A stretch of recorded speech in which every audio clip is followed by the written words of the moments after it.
Welcome to the Recruitment Leadership Podcast, hosted by Alison Humphries. The Recruitment Leadership Podcast is here to help those in the recruitment industry gain awareness and understanding on the hot topics faced by those in the business of hiring people. In each episode, Alison Humphries is joined by a fellow expert to offer professional knowledge, insight and advice on the biggest subjects affecting recruitment businesses. It's the podcast to listen to for recruitment business frontrunners seeking expert information from industry-leading advisors. Welcome to the Recruitment Leadership Podcast.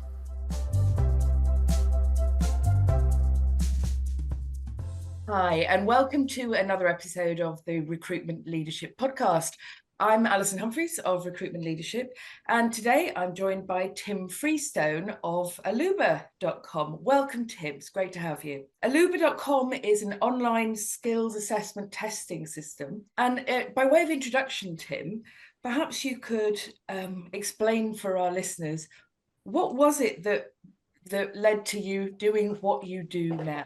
Yes. Hi, Alison. Hi, everybody. Thank you so much for joining us today. And yeah, the origin of Alooba goes back about 6 years. In fact, it is our 6th birthday coming up on Saturday. So we're planning a little birthday party for ourselves. And Alooba was born out of my personal frustrations, mainly as a hiring manager, but also maybe earlier on in my career as a candidate as well, but mainly as a hiring manager for a technology business where I worked for 4 years leading the analytics function. And so at this company, it was a little bit unusual. Like, it was an SME, we had a few hundred people, but nobody in HR or talent at all.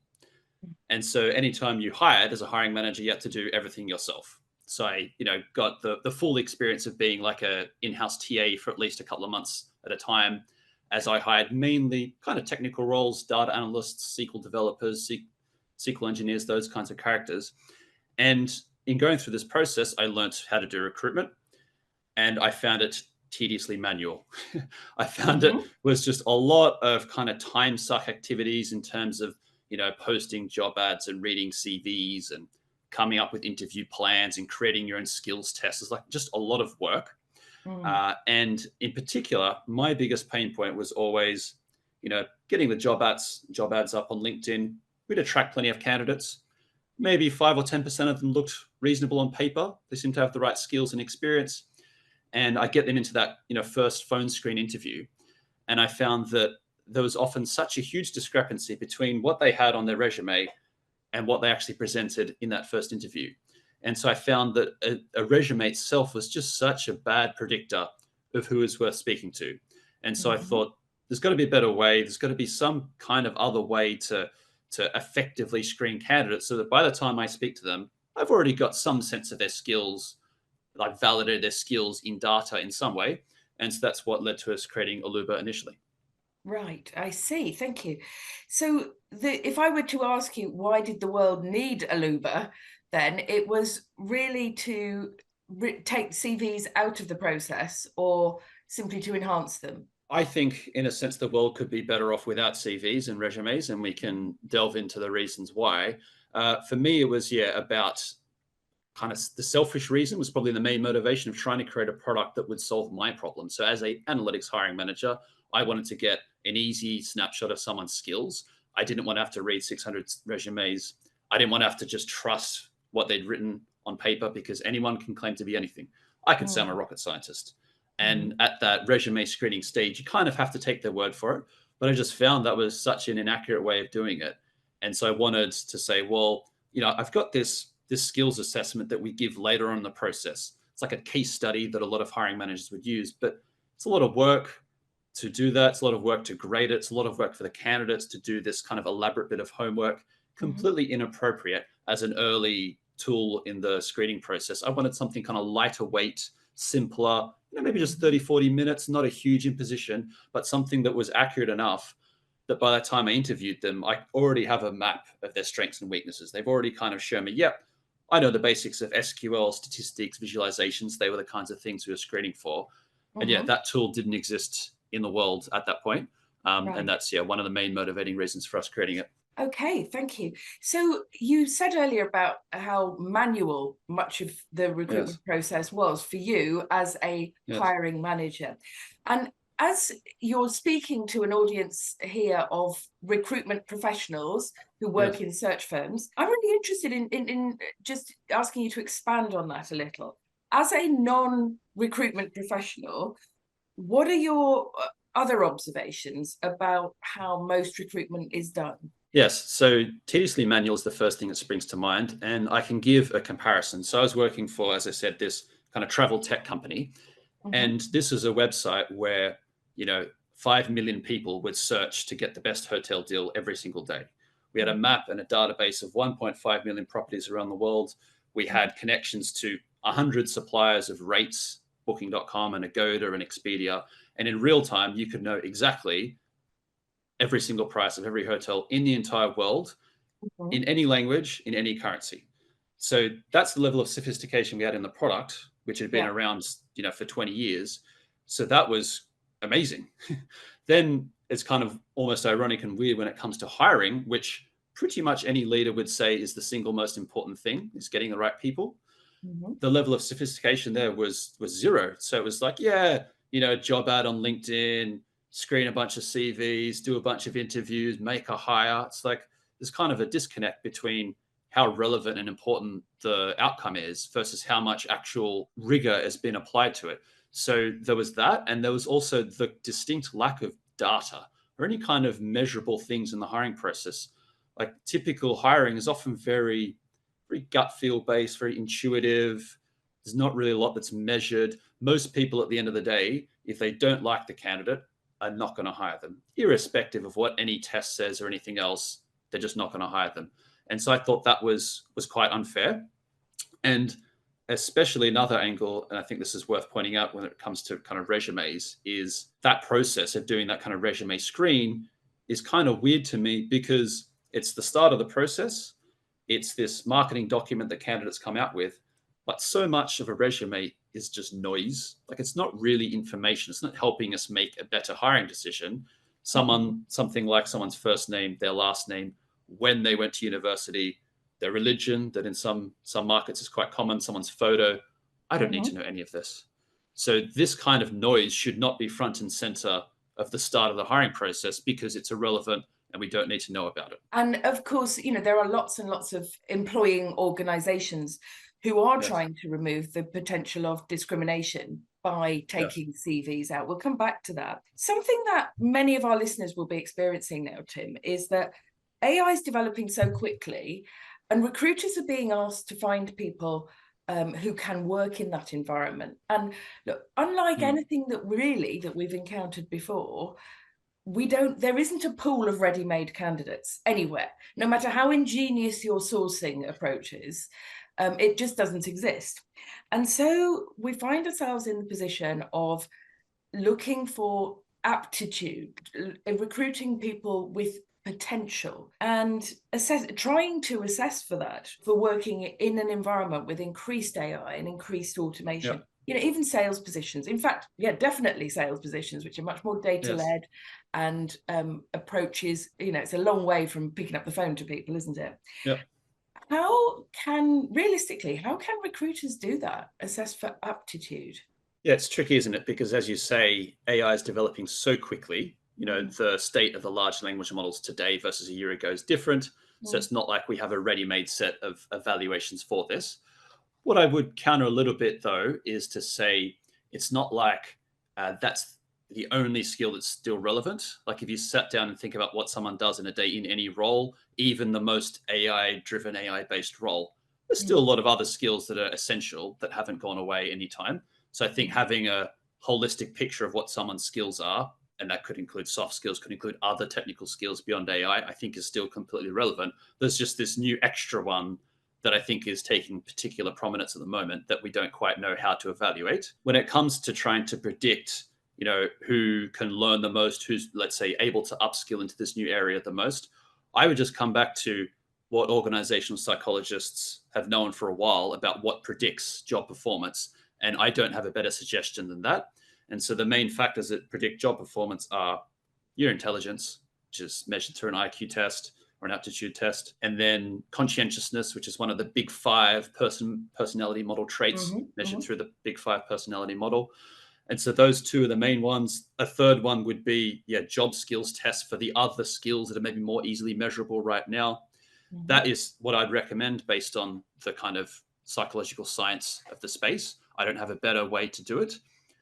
That said, having spoken to a lot of other hiring leaders and TA leaders recently, because I've asked them a kind of similar question, and so I could share their thoughts. A lot of them are thinking about it through a behavioral interview lens.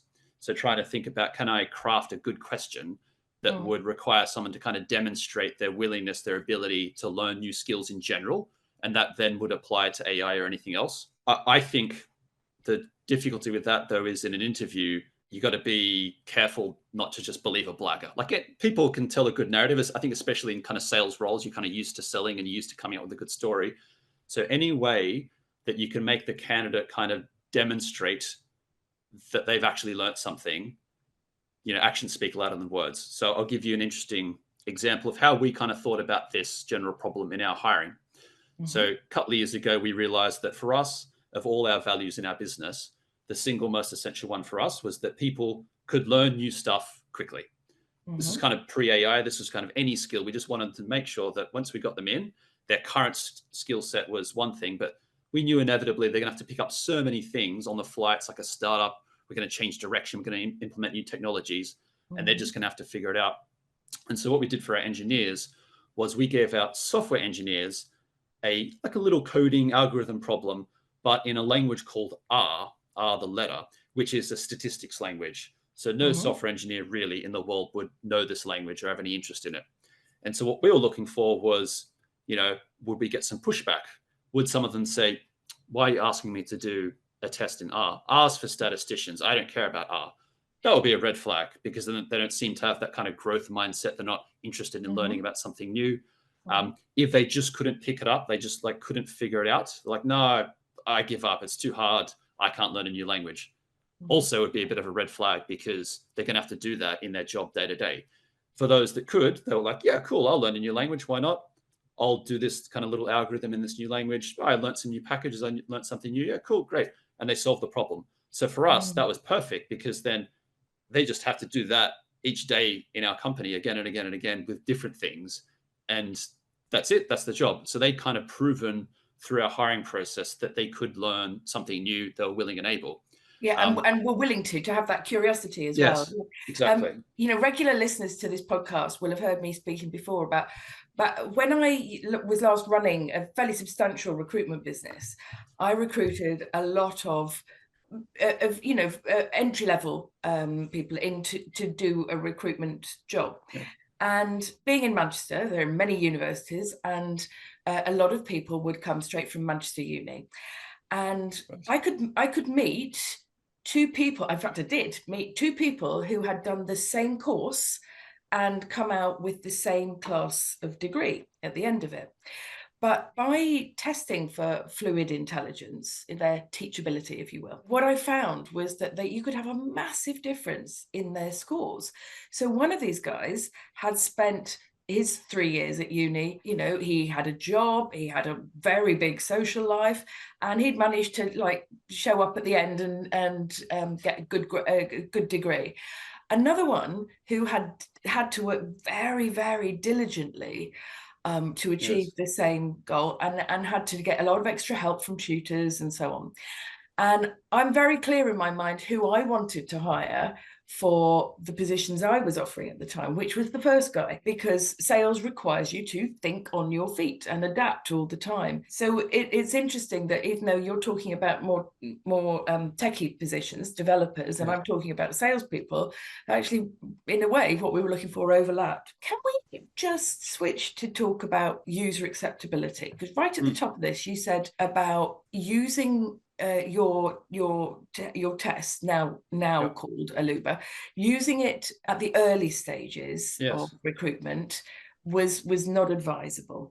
And I'm seeing quite a lot of backlash, particularly from newish grads who are applying to big international employers like PricewaterhouseCoopers or McKinsey. And they're saying, I'm being asked to jump through hoops and complete 4 whole stages of a recruitment process before I have any human interaction.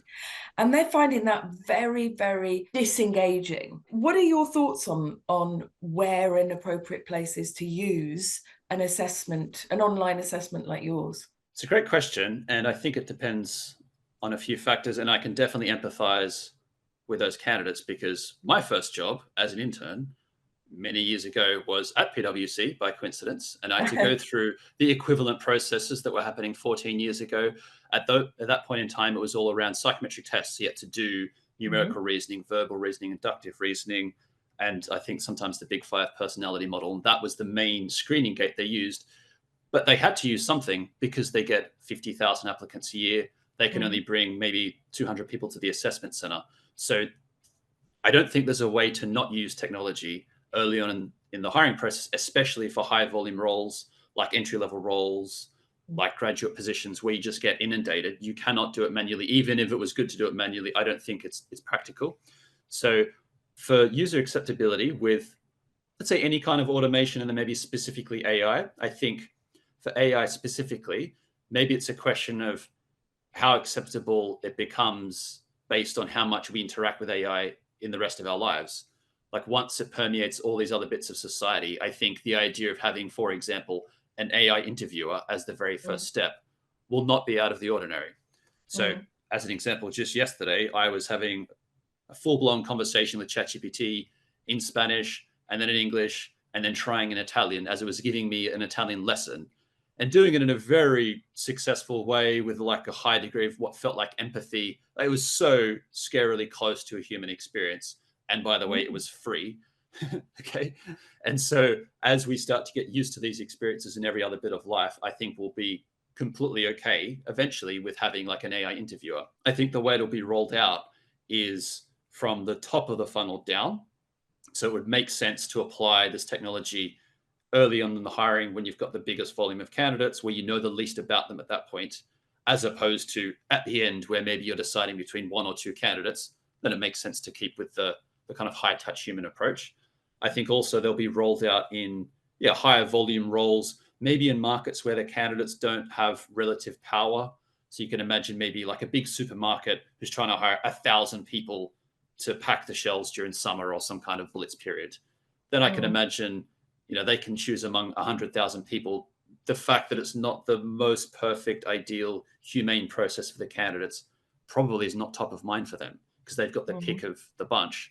Whereas if you're hiring, I don't know, a CEO, you're not going to bung them in front of an AI interview. You're going to do the highest touch, highest human approach because there's such a tiny number of them in the market. So I think it depends on, the position in the funnel, the kind of seniority of the role, the level of power that the candidates have, which, by the way, changes through time. So at the moment, this is very much an employer-led market in most Western countries anyway. But in 2021, there's kind of peak COVID, where it was the opposite. It was like, let's not do anything to deter the candidates. We've only got like 5 of them. We're going to interview all of them, right? And now it's the opposite. And it's really interesting listening to even the discussion I have with customers when they ask this very question. Is like, where, if we're going to use your product, should it be a screening test? Should it be later on? 2021, no one would have used it as a screening test because they were worried about deterring candidates. Now they all want to do it because now the narrative has switched to, I don't want to scare away candidates, to I want candidates to prove that they're actually interested, because then the companies are getting inundated with all these applicants. Candidates are applying en masse to hundreds of roles, and they're almost wanting a validation from the candidate that they're interested in the job. So it's really interesting. Yes, it's like a test of commitment almost, isn't it? Yes. Now, interestingly, what is happening in those sort of candidate-rich environments, like, new grads and so forth, is increasingly people are using, there's a backlash where they're actually using AI to help their own application.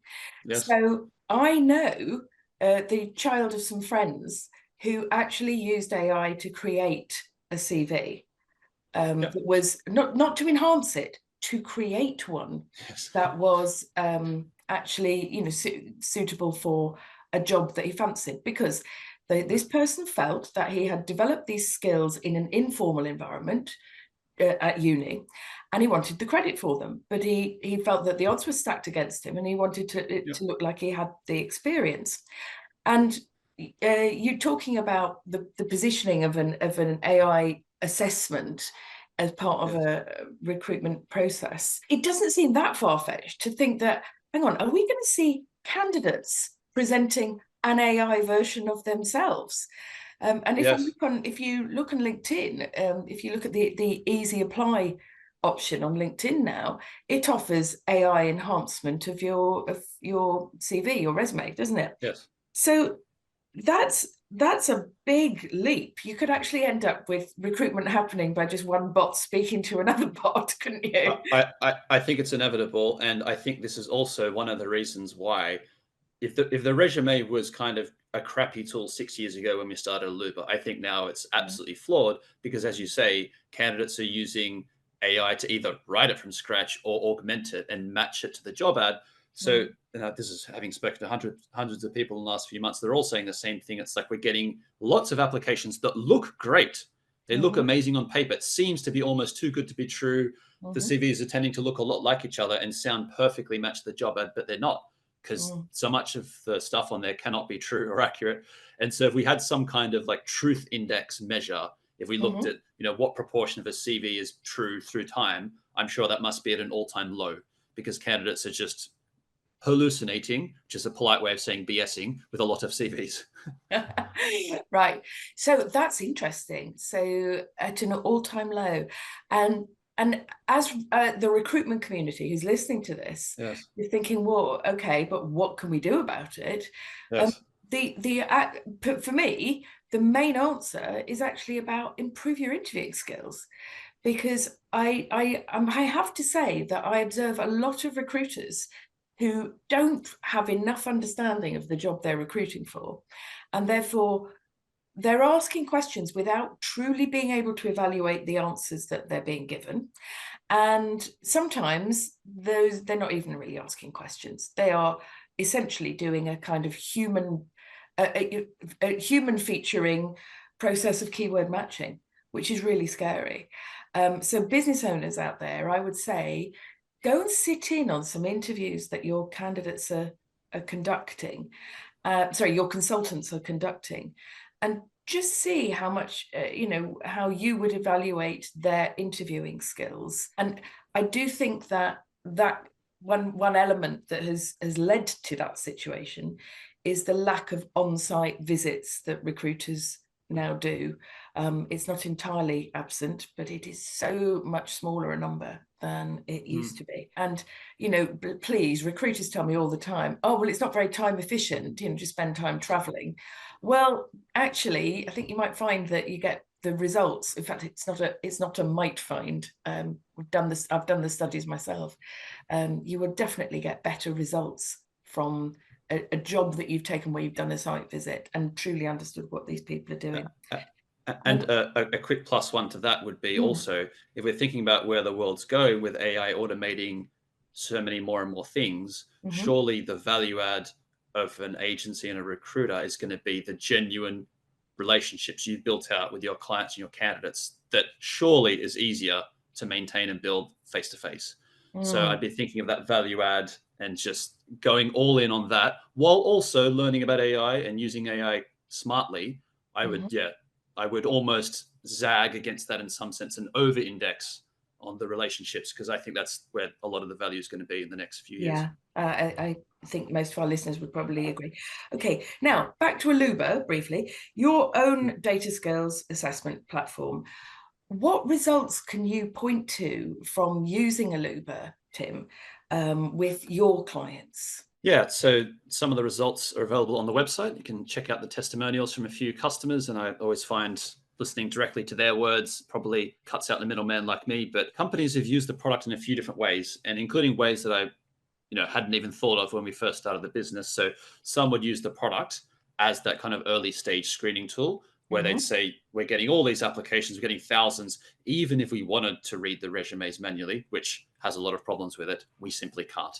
So let's have an early stage screening product, which also cuts out that manual step. You're not sitting there waiting for someone to come in on a Monday morning to screen the CVs manually and someone sitting there in the pipeline who hasn't moved. You can just give them a test as soon as they've applied for the job. so that by the time they get into that first interview, they are kind of ready to go.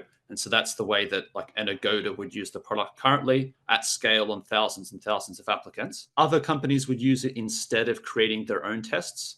So it's quite common in analytics and engineering and those kinds of fields that each hiring manager would put together their own test, like a manual test, like I did as a hiring manager, create their own data set, create their own questions. That's just a lot of work, though. It's a lot of work to create and maintain that. And then you get that kind of inconsistency across teams because each person's looking at it in their own way. And so we had some good customer case studies where they've made that kind of consistent hiring process so that no matter the team that was hiring, they were doing it in a consistent way, which then led to a consistent outcome. But yeah, broadly speaking, I feel like the biggest benefit is moving to this fairer way of hiring, this kind of more meritocratic way where we don't necessarily get fixated on these details of a resume that we shouldn't really care about, that introduce all these biases. And we can probably discuss some of the really interesting findings of some studies around the bias and discrimination that you get from these resumes. Okay. So on your website, people can find some data about successes, but does that include stats on job performance and being predicted by your online assessment, Tim? There'd be a little bit in there. I think the kind of the gold ultimate standard would be being able to predict that long run performance. Part of the difficulty is that just takes so long to manifest, and I think even for companies thinking about measuring success, the metric isn't that obvious. I think it's actually one of the really tricky problems in designing like hiring automation tools in general. What I mean by that is, let's say you hire someone and they stay in the role for a year. Is that success or failure? What if they stay in the same role for 5 years, like they don't get promoted? Is that success or failure? What if they leave after 2 years and get promoted at another company? Is that success or failure? If they lose their job through a redundancy, no fault of their own, is that success or failure? So I think that's one of the trickiest things of really getting to the core, like ground truth of the perfect like prediction model for hiring is we don't really have agreement yet on what success is. And a lot of companies wouldn't even measure that. Yeah, and I think if we were thinking lazily about it, we probably would say, well, are they still there after a year? But you make an interesting point. Well, maybe somebody else could have been promoted. Okay, so just to conclude, Tim, if we can broaden our focus for a moment, most of these small and even micro recruitment businesses that I speak to, the owners are currently overwhelmed with the possibilities of AI and automation. Yes. I myself, I'm on the receiving end of literally dozens of approaches every day with people offering me their silver bullet solution that will effectively mean I get all the results for no work and only a little money. And yet I'm also conscious that systems are improving all the time. So those who were enthusiastic early adopters and now find themselves sort of stuck with a single use type of automation or AI, and they're suddenly looking and seeing, oh, but this new thing's come on the market that would totally move the dial at a systemic level for my organization. What advice would you give small and micro businesses about automation and AI and how to approach it at the moment, this being February 2025? So the way I think about it is that the large language models themselves, so the ChatGPTs, the Claudes, the whatever, they are already at a staggeringly advanced state in such a short period of time that they, I think, could be used to solve many of the steps in the hiring process. It's just that we're in this lag period where I think the kind of new wave of HR recruitment tech software hasn't matured yet that's using that AI.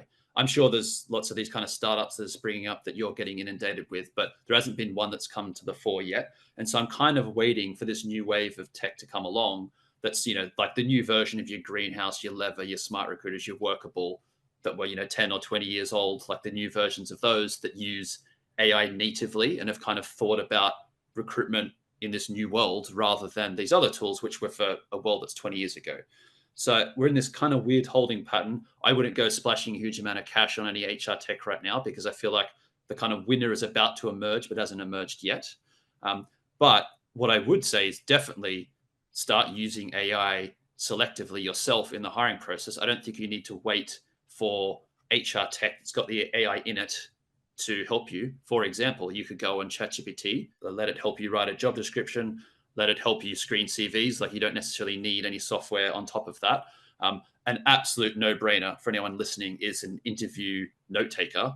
So like a Firefly's assembly.ai, they are amazing. So accurate in the transcriptions and the summary. That'll help you not forget what you've discussed. Great as not only as an interview with the candidates, but as an intake call. So like that first call with the hiring manager, where, so often you discuss things that, helps you keep everyone on the same page. Like, you've got that kind of shared agreement of what you discussed. Like, that's an absolute no-brainer. And then, just use it. Just start using it in little day-to-day tasks. Even in day-to-day life, I think the more you can learn and use ChatGPT, Claude in your day-to-day life, then suddenly how you could use it in recruitment will appear.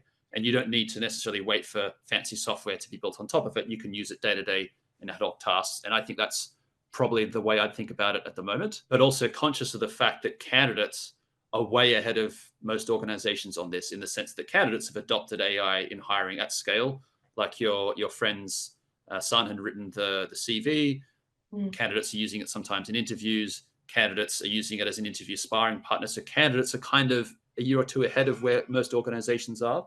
And so that's probably something to bear in mind, that when you're dealing with candidates, you might be a little bit behind their adoption level. And so there's a bit of a need to catch up in that sense. But don't be afraid of it. Dive in, use it, but use it in a smart way. A smart way, not a brute force way. So I'm sure we've all received, the generic spam emails that is this kind of weird pseudo-personalized emails. Don't do that. Like, just use it in a clever way. Don't do the generic JD that sounds like it's come out of a robot. Again, use it to help you make a better JD, not just write the JD. I think there's just some kind of I think it gives people nice a good first draft, doesn't it? Yeah. Interestingly, I had an online approach just 2 days ago. Clearly, some people had done a search on LinkedIn, and they'd found me there as with executive coaching listed as one of my skills or offerings, if you like. And it was a coaching company that effectively wanted me to buy their process and all their tools and so forth. And I noticed for the very first time, it said, if you're interested, do this first stage. And it had a note on the bottom that said, we don't use AI in our selection processes, and we expect you not to, and if we have reasonable grounds to think that that's what you've done, then we'll discontinue with your application. And I thought, I feel like we're probably going to see some more of that as well. People going, I can't deal with it, because then I don't know who I'm hiring. And we're very much in a fast developing market. So there you go. Tim's advice to our listeners is use it, get to really understand it and where it's acceptable in a process in your market, and don't splash until it's clearer who's going to be the big player in this HR and hiring space. So Tim, any listeners who want to know a little bit more about Alooba, how should they reach out to you? So they can go to our website, which is alooba.com. That's ALOOBA.com. They can also find me on LinkedIn. So Tim Freestone Alooba, and you'll inevitably find me. And happy to chat with anyone who likes a good chinwag about recruitment. Okay. Thank you so much for sharing your thoughts and time with us today, Tim. This has been the Recruitment Leadership Podcast. I'm Alison Humphries. And if you're interested in talking to me about further advice on your recruitment business, please do get in touch via LinkedIn. So thank you, and goodbye. You've been listening to the Recruitment Leadership Podcast. If you enjoyed our podcast, please subscribe, review, and share so that others can find the podcast too. We really appreciate your support. If you have any questions about the topics covered, or wish to find out more about recruitment leadership, please email alison@recruitmentleadership.co.uk, referencing the podcast. We're also on LinkedIn, where you can follow Recruitment Leadership and connect with Alison Humphries. Thank you for listening, and we hope you join us next time for another episode of the Recruitment Leadership Podcast.